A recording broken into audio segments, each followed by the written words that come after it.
Welcome to ए के academy class. ए के academy class में आप सभी दोस्तों का स्वागत है। मैं आदित्य आज फिर से लेके आया हूँ जीके जीएस के मोस्ट इम्पोर्टेंट क्वेश्चन जो कि आपके किसी भी पोस्ट के लिए, जो कि अगर आपको जो इस टॉपिक में हम लोग डिस्कशन करेंगे वो है न्यूट्रिशन का। आप लोग यहाँ पे देख रहे होंगे, ये न्यूट्रिशन हमारा टॉपिक है जिसपे हम ये पूरी क्लास का जो क्वेश्चन है इसी पे डिपेंडेंट है। न्यूट्रिशन मतलब पोषण, अगर इसे इंग्लिश में बोले तो पोषण। ठीक है, जो हमारा ये क्लास होने वाला है पोषण से संबंधित। तो जो भी लोग ये पोषण संबंधित बातों को समझ रखे हैं, पढ़ रखे हैं, वो तैयार हो जाइए सेट प्रैक्टिस के लिए, क्वेश्चन की प्रैक्टिस के लिए। ठीक है, और मैं आशा करता हूं कि आप इस क्लास में नए हैं तो क्लास को सब्सक्राइब कर लिए होंगे, चैनल को सब्सक्राइब कर लें और नई वीडियो की सूचना अपने मोबाइल पे सबसे पहले पाने के लिए बेल आइकन को प्रेस कर लें। तो चलिए क्लास को स्टार्ट करते हैं बगैर देरी किए हुए। आपकी क्लास में पहला सवाल आपसे पूछा गया है, सभी जीव प्रत्यक्ष या अप्रत्यक्ष रूप से किस पर निर्भर रहते हैं? जल्दी से बताइए। आपके पास चार ऑप्शन है, जीव पर, जीव और जंतु दोनों पर, पौधे पर या इनमें से कोई नहीं। प्रत्येक फ्रेंड्स एक बात और ध्यान में रखेंगे कि प्रत्येक क्वेश्चन पे आपको केवल 5 सेकंड का टाइम मिलेगा, उससे ज़्यादा टाइम नहीं मिलेगा। ठीक है, तो जल्दी से इसका आंसर कीजिए। इसका आंसर क्या होगा?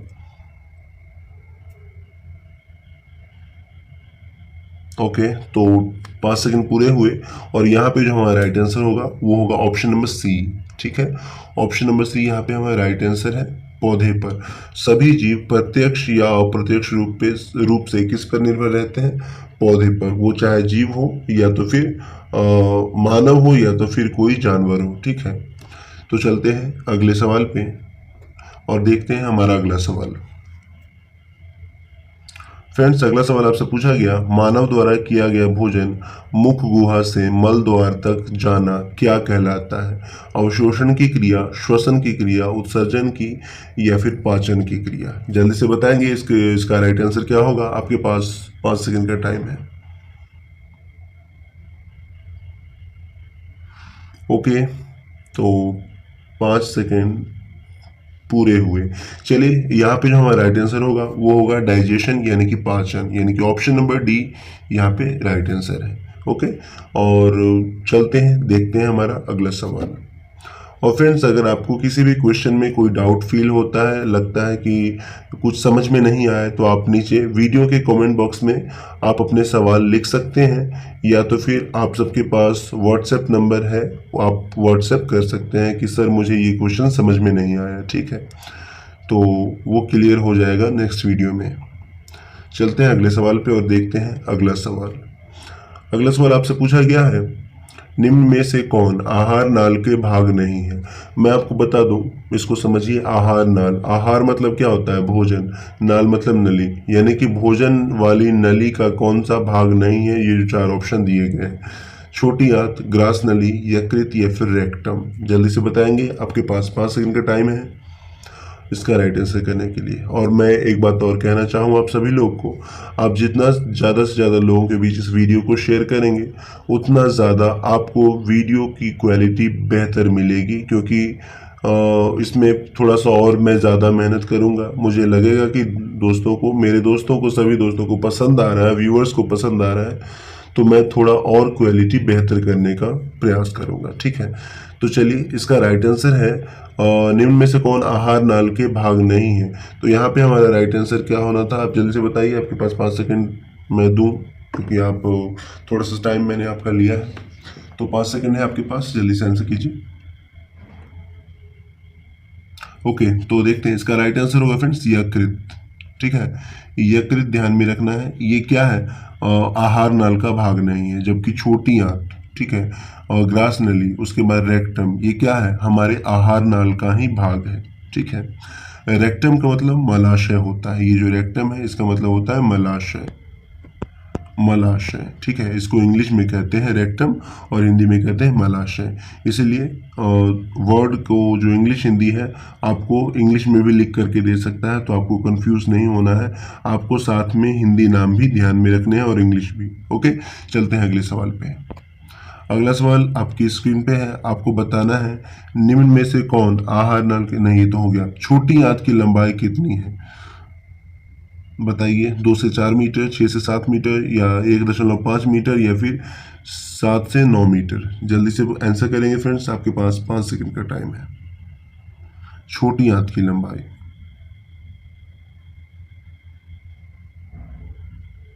ओके, तो 5 सेकंड पूरे हुए। और यहाँ पे जो हमारा राइट आंसर होगा, छोटी आंत की लंबाई पूछा गया था, जो कि ऑप्शन नंबर बी यहाँ पे राइट आंसर है। ऑप्शन नंबर बी 6 से 7 मीटर। ठीक है, ध्यान में रखेंगे। ये जो एम आप देख रहे हैं, अगर स्मॉल में कहीं एम आपको दिख जाए लिखा हुआ, इसका मतलब मीटर होता है।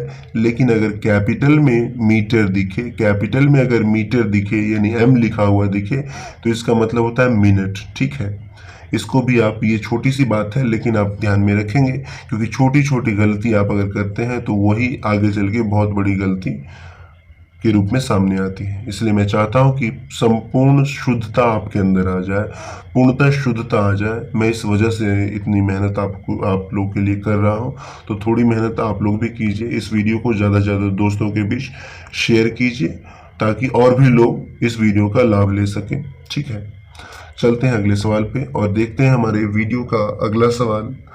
आपसे अगला सवाल पूछा गया है, पाचक रस का स्राव कौन करती है? लार ग्रंथि, अग्नाशय, यकृत या बड़ी आंत? जल्दी से आंसर का जवाब देंगे क्वेश्चन का कि इसका राइट आंसर क्या होगा। पाचक रस स्राव कौन नहीं करते हैं, यहाँ पूछा गया। निम्न में से कौन पाचक रस का स्राव नहीं करती? कौन? लार ग्रंथि, अग्नाशय, यकृत या बड़ी आंत? जल्दी से बताएंगे। ये काफी इजी सवाल है।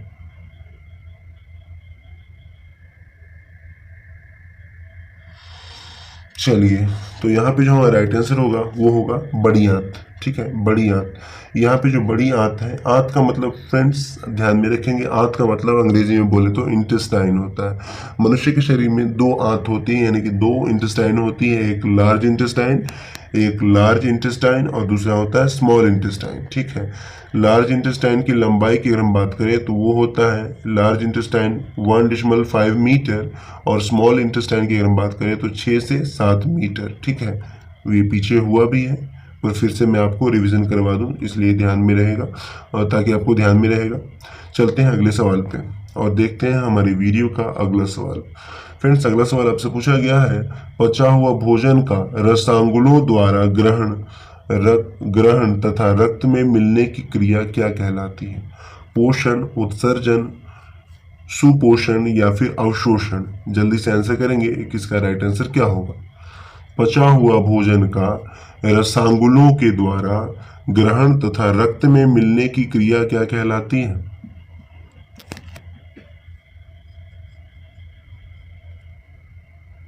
तो ठीक है, मुझे लगता है आप लोग ने आंसर कर लिया है, तो नहीं किया है तो सुनिए, इसका राइट आंसर होगा अवशोषण। ठीक है, एब्जॉर्प्शन बोलते हैं इसको अंग्रेजी में, अवशोषण या फिर एब्जॉर्प्शन। ठीक है, ध्यान में रखेंगे, ऑप्शन नंबर डी यहाँ पे राइट आंसर है। और चलते हैं अगले सवाल पे और देखते हैं हमारे वीडियो का अगला सवाल। अगला सवाल आपसे पूछा गया है, और शारीरिक वृद्धि एवं विकास हेतु पाचित भोजन का उपयोग करना क्या कहलाता है? अवशोषण, निष्कर्षण, स्वांगीकरण या इनमें से कोई नहीं? जल्दी से आंसर करेंगे, आपके पास 5 सेकंड का टाइम है। शारीरिक वृद्धि एवं विकास हेतु पचित भोजन का उपयोग करना क्या कहलाता है? ओके, तो यहाँ पे ध्यान में रखेंगे, इसका राइट आंसर होगा फ्रेंड्स ऑप्शन नंबर सी। ठीक है, स्वांगीकरण कहलाता है, यानी कि ऑप्शन नंबर सी यहाँ पे राइट आंसर है। और चलते हैं अगले सवाल पे। अगला सवाल आपसे पूछा गया है, आपको बताना है एक वयस्क मानव को कितने दांत होते हैं? ये तो काफ़ी इजी सवाल है। चलिए, फिर भी यहाँ पे मैं आपको 5 सेकंड फिर भी दे रहा हूँ, आप जल्दी से इस सवाल का आंसर दीजिए। एक वयस्क मानव को कितने दांत होते हैं? ओके, तो देखते हैं इसका राइट आंसर। इसका राइट आंसर होगा फ्रेंड्स, ये बहुत इजी सवाल है इसलिए मैं इसमें टाइम नहीं दे रहा हूँ। 32 दांत होते हैं, ध्यान में रखना है। और पूरे जीवन काल में अगर आपसे पूछा जाए कि किसी भी व्यक्ति के संपूर्ण जीवन काल में कितनी बार दांत आते हैं, तो मात्र 2 बार दांत आते हैं। ठीक है, संपूर्ण व्यक्ति, किसी भी व्यक्ति के संपूर्ण जीवन काल में 2 बार दांत आते हैं, जिसमें से एक बार तो क्या होते हैं, 20 दूध के दांत होते हैं, दूध के दांत, और जिसे कि अस्थायी दांत कहते हैं, और 32 जो होते हैं अस्थायी दांत होते हैं। ठीक है, जो अभी मैंने बताया 32। वैसे इस सवाल का जो जवाब होने वाला है वो होने वाला है 32, यानी कि ऑप्शन नंबर बी। ओके, चलते हैं अगले सवाल पे। और दांत 4 प्रकार के होते हैं, सबको पता है। चलते हैं अगले सवाल पे और देखते हैं हमारे वीडियो का अगला सवाल क्या है। फ्रेंड्स, अगला सवाल आपसे पूछा गया है, दांतों के आकार के अनुसार इनकी प्रकार कितने हैं। तो ये मैंने अभी अभी जस्ट बता दिया है, तो ये क्वेश्चन तो आपका वैसे भी सॉल्व हो ही गया होगा। यहाँ पे 4 टाइप्स के होते हैं दांत, रदनक, चवर्णक, अग्रचवर्णक और कृदंत। ध्यान में रखेंगे, दांतों के प्रकार 4 हैं, रदनक, चवर्णक, अग्रचवर्णक और कृदंत। आप इन चारों प्रकार को कॉपी में लिख लेंगे। ठीक है, और इस सारे क्वेश्चन को भी कॉपी में लिखेंगे। ऐसा नहीं है कि केवल वीडियो देखेंगे, वीडियो को आप 3 से 4 बार देखिए, और 5वीं बार क्या कीजिए, वीडियो का वॉल्यूम कम कीजिए और केवल क्वेश्चन सुनिए और ऑप्शन जो आंसर आप लिख रहे हैं वो कॉपी में लिखिए, और तब मिलाइए कि आपने कितना आंसर सही किया है। अगर आप इस तरह से करती हैं तो आप ज़्यादा बेहतर याद कर सकते हैं। ठीक है, चलते हैं अगले सवाल पे। और अगर आपको वीडियो पसंद आती है तो वीडियो को आप लाइक कर सकते हैं।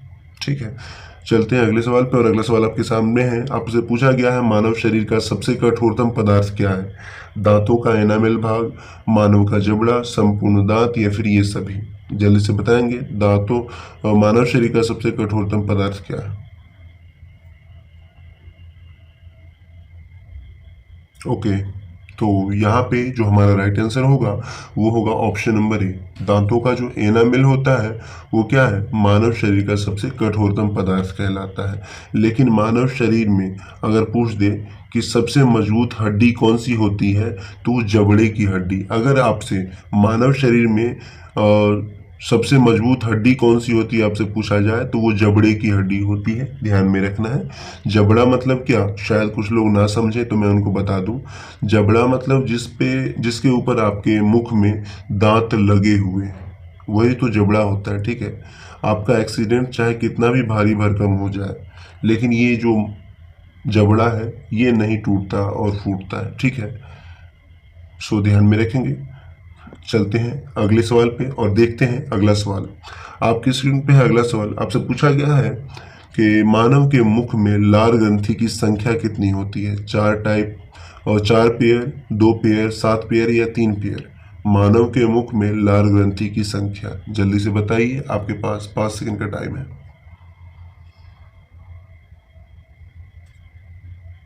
और मैं आशा करता हूं कि जितने भी लोग वीडियो देख रहे होंगे, अगर उनको वीडियो पसंद आती है तो वो लोग इस वीडियो को अपने दोस्तों के बीच ज़्यादा से ज़्यादा शेयर करेंगे, ताकि अन्य लोग भी जुड़ें। ठीक है, और वीडियो पसंद आती है तो लाइक ज़रूर करेंगे। ठीक है, चलिए देखते हैं। लाइक करना मतलब क्या, ये आपका पॉजिटिव एनर्जी यहाँ पे मुझे दिखता है कि आपको वीडियो समझ में आई है, आपको वीडियो अच्छी लग रही है। लाइक बस इसी के लिए, वरना नहीं पसंद आया तो कोई दिक्कत नहीं है, आप केवल वीडियो देख करके आगे बढ़ सकते हैं। ठीक है, तो यहाँ पे मैंडेटरी नहीं है, ज़रूरी नहीं है, बाकी आपकी मर्जी। यहाँ पे देखेंगे इस क्वेश्चन का जो राइट आंसर होगा वो होगा ऑप्शन नंबर डी, 3 पेयर। मानव के मुख में लार ग्रंथि की संख्या कितनी होती है, तो 3 पेयर होती है, यानी कि 3 जोड़ी होती है लार ग्रंथि। और अगर कुल संख्या पूछ दे तो आप कहेंगे 3 गुने 2, यानी कि 6। कुल संख्या कितनी होती है लार ग्रंथि की, तो 6 होती है। अगर जोड़ी पूछे तो 3 जोड़ी होती है। ठीक है, यानी कि ऑप्शन नंबर डी यहाँ पे हमारा राइट आंसर है। चलते हैं अगले सवाल पे और देखते हैं हमारे वीडियो का अगला सवाल। अगला सवाल आपसे पूछा गया है, लार मुख्य रूप से कौन कार्य करती है, कौन सा कार्य करती है। लार जो है, स्लाइवा, अंग्रेजी में लार को हम स्लाइवा कहते हैं। और स्लाइवा का काम क्या होता है, मैं जो भी बोलता हूँ फ्रेंड्स उसका रिवीजन आप लोग घर पे कीजिए, तो आप ज़्यादा बेहतर से बेहतर सीख पाएंगे। लार को अंग्रेजी में स्लाइवा कहते हैं। और आपसे पूछा गया है कि स्लाइवा का निम्नलिखित में से कौन सा कार्य है। भोजन को मुलायम बनाता है, चबाने में सहायता करता है, निगलने में सहायता करता है, या फिर ये सभी। जल्दी से बताएंगे, आपके पास 5 सेकंड का टाइम है।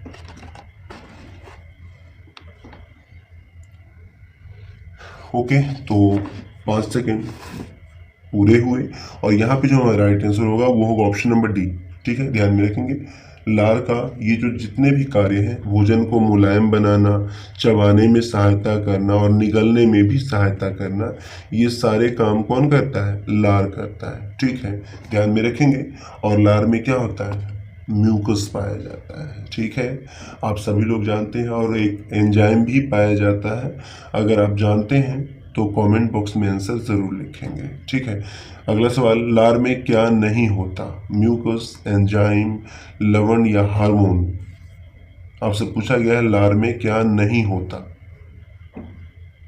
ठीक है, जल्दी से जवाब दीजिए, आपके पास 5 सेकंड का वक्त है। तो देखते हैं इसका राइट आंसर। इसका राइट आंसर होगा फ्रेंड्स ऑप्शन नंबर डी। ठीक है, ऑप्शन नंबर डी, हार्मोन जो है, लार में हार्मोन नहीं होता है। इसमें म्यूकस होता है, एंजाइम होता है और लवण भी होता है। ठीक है, लेकिन लार में हार्मोन नहीं होता। आपसे सवाल पूछा जा सकता है कि निम्नलिखित में से कौन नहीं होता लार में, तो वो आप कहेंगे म्यूकस होता है, एंजाइम होता है, लवण भी होता है, जबकि हार्मोन नहीं होता। चलते हैं अगले सवाल पे और देखते हैं अगला सवाल। इस वीडियो में फ्रेंड्स 22 से 23 सवाल हैं और इस 22-23 सवाल को अगर आप कर लेते हैं तो आपका जो न्यूट्रिशन से जो भी क्वेश्चन रहेगा, इंपॉर्टेंट क्वेश्चन, वो लगभग आपका ये कवर हो जाएगा। ठीक है, तो इस वीडियो को ज़्यादा से ज़्यादा बार देखिए और अपने दोस्तों के बीच शेयर ज़रूर कीजिए। अगला सवाल है, जीभ से हमें स्वाद कैसे पता चलता है? एनामेल से, मुख से, स्वाद कणिकाओं से या फिर हार्मोन से? जल्दी से बताएंगे, आपके पास 5 सेकंड का टाइम है।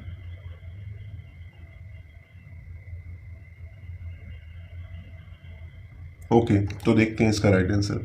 फ्रेंड्स, यहाँ पे जो राइट आंसर होगा इसका होगा स्वाद कणिकाएं। ठीक है, टेस्टिंग बर्ड्स कहते हैं इसको अंग्रेजी में अगर बोले तो, testing birds, testing birds, BUDS, birds. ठीक है, आपको ध्यान में रखना है कि जीभ से जो हमें स्वाद मिलता है वो स्वाद कणिकाओं के कारण मिलता है, यानी टेस्टिंग बर्ड्स के कारण मिलता है।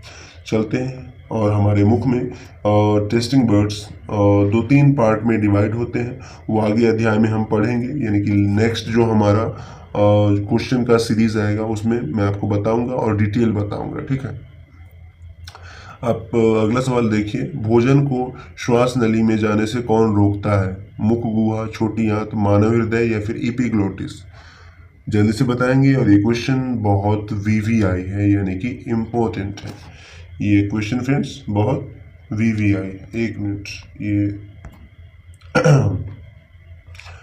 तो जल्दी से बताएंगे, भोजन करते समय, सॉरी ये क्वेश्चन, भोजन को श्वास नली में जाने से कौन रोकता है?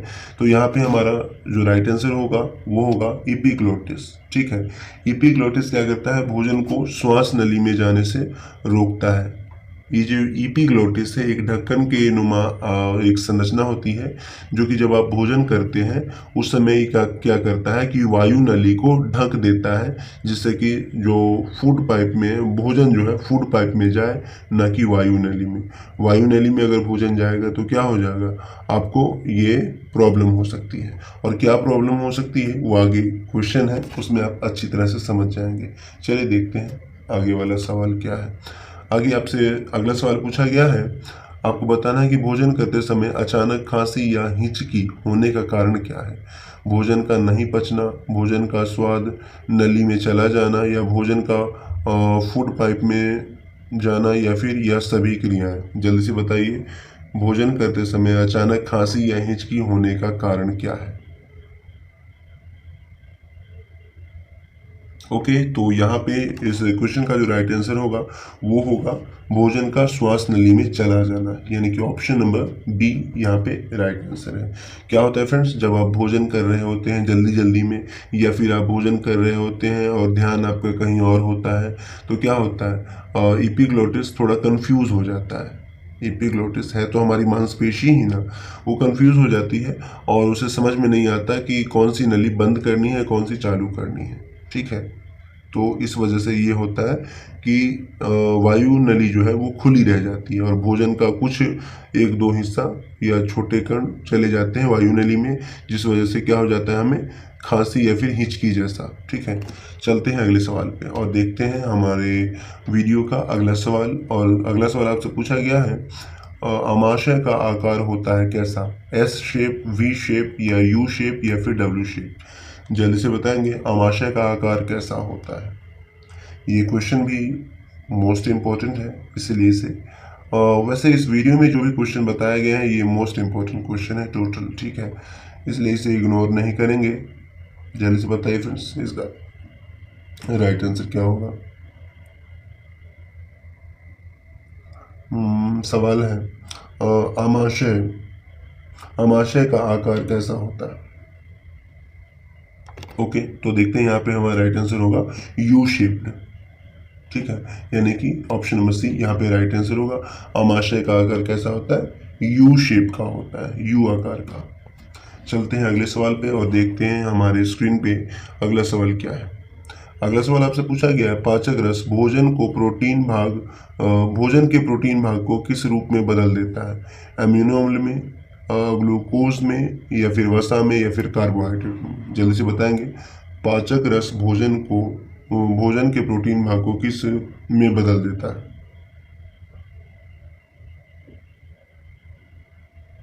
ओके, तो यहाँ पे जो हमारा राइट आंसर होगा वो होगा एम्यूनो अम्ल में बदल देता है, एम्यूनो अम्ल, यानी कि ऑप्शन नंबर ए यहाँ पे राइट आंसर होगा। ठीक है, सॉरी फ्रेंड्स, चलते हैं अगले सवाल पे। अगला सवाल आपसे पूछा गया मानव में भोजन का पाचन कैसे किया जाता है, यांत्रिक क्रिया के द्वारा, भौतिक क्रिया के द्वारा, रासायनिक क्रिया के द्वारा या फिर ये तीनों। जल्दी से बताएंगे और इसका राइट आंसर। फ्रेंड्स ये क्वेश्चन बहुत ही ज़्यादा इजी है, थोड़ा सा दिमाग आपको लगाना है और आप आंसर सही कर लेंगे। मानव में भोजन का पाचन कैसे किया जाता है, चलिए देखते हैं इसका राइट आंसर। इसका राइट आंसर होगा फ्रेंड्स ये रासायनिक क्रिया के द्वारा होता है। आपको पता होगा कि भोजन का पाचन होने में बहुत सारे अम्ल, बहुत सारे लवण, बहुत सारे म्यूकस और बहुत सारे क्या है हार्मोन्स वगैरह यहाँ पे कार्य करते हैं, जो कि एक रासायनिक संगठन के रूप में रहते हैं। ठीक है, HCl भी है, वो हमारे शरीर में HCl भी होता है। अब HCl क्या होता है, तो हाइड्रोक्लोरिक एसिड होता है, जो कि हमारे भोजन में जो भी कीटाणु वगैरह जाते हैं उन सबको मारने का काम करता है। तो इसी प्रकार से भोजन का जो पाचन होता है वो रासायनिक क्रिया कहलाता है, ना कि भौतिक यांत्रिक। ठीक है, ध्यान में रखेंगे और चलते हैं अगले सवाल पे और देखते हैं हमारे वीडियो का अगला सवाल क्या है। फ्रेंड्स अगला सवाल आपसे पूछा गया है यकृत का रंग कैसा होता है। ये काफ़ी इजी है और इसमें टाइम देने की कोई ज़रूरत मुझे नहीं लगती कि है, इस वजह से मैं टू दी पॉइंट आपको आंसर बता रहा हूँ। मुझे लगता है आपने ये आंसर कर भी लिया होगा, क्योंकि ये क्लास में भी बताया गया था आप लोग को ऑफलाइन क्लास में। तो चलिए यहाँ पे देखते हैं, इसका राइट आंसर होगा option number A, option number A नहीं, ऑप्शन नंबर बी। ठीक है, इसका आंसर होगा ऑप्शन नंबर बी, गहरे लाल भूरे। यकृत का रंग कैसा होता है, गहरे लाल भूरे रंग का, यानी ऑप्शन नंबर बी यहाँ पे हमारा राइट आंसर है। चलते हैं अगले सवाल पे और देखते हैं हमारे वीडियो का अगला सवाल। अगला सवाल आपसे पूछा गया है मानव शरीर के किस भाग से पित्त रस स्रावित होता है, अग्नाशय, यकृत, बड़ी आंत या फिर इनमें से कोई नहीं। जल्दी से बताइए इसका राइट आंसर। आपके पास 5 सेकंड का वक्त है।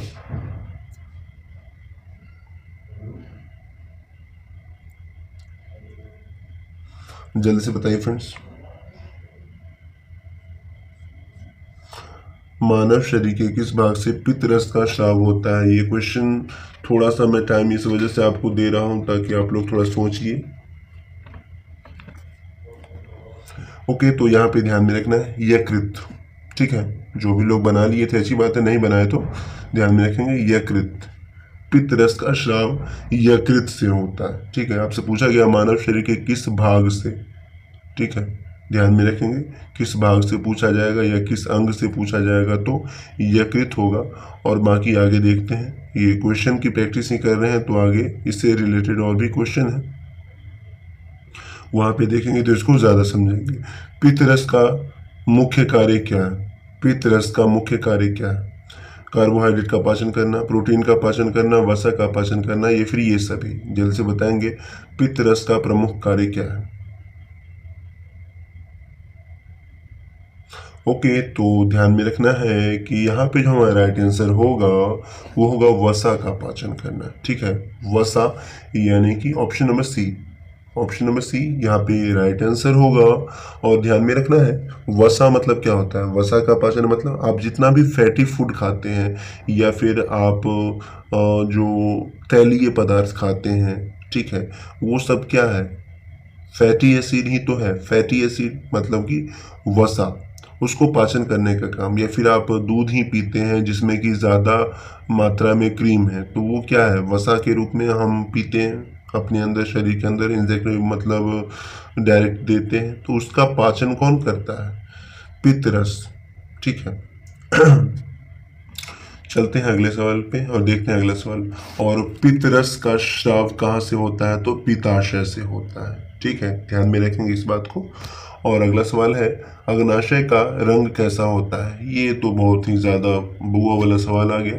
चलिए कोई बात नहीं, आप बताइए अग्नाशय का रंग कैसा होता है। ये सवाल भी मैंने ऑफलाइन में आप लोगों से पूछा है क्लास में, इस वजह से कंफ्यूज नहीं होना है। मैंने बताया है आप लोग कैसे रहेंगे, कॉन्फिडेंट रहना सीखिए। आप जो आंसर कहिए आप उस पर अडिग रहिए। ठीक है, तो यहाँ पे जो हमारा राइट आंसर होगा वो होगा पीला रंग। ठीक है, अग्नाशय का रंग कैसा होता है? पीला, यानी ऑप्शन नंबर बी यहाँ पे राइट आंसर है। और फ्रेंड्स, मुझे लगता है कि हमारे वीडियो का जो भी क्वेश्चन था वो यहीं पे अब समाप्त होता है। और हम लोग फिर मिलेंगे नेक्स्ट वीडियो में इसी तरह के इम्पोर्टेंट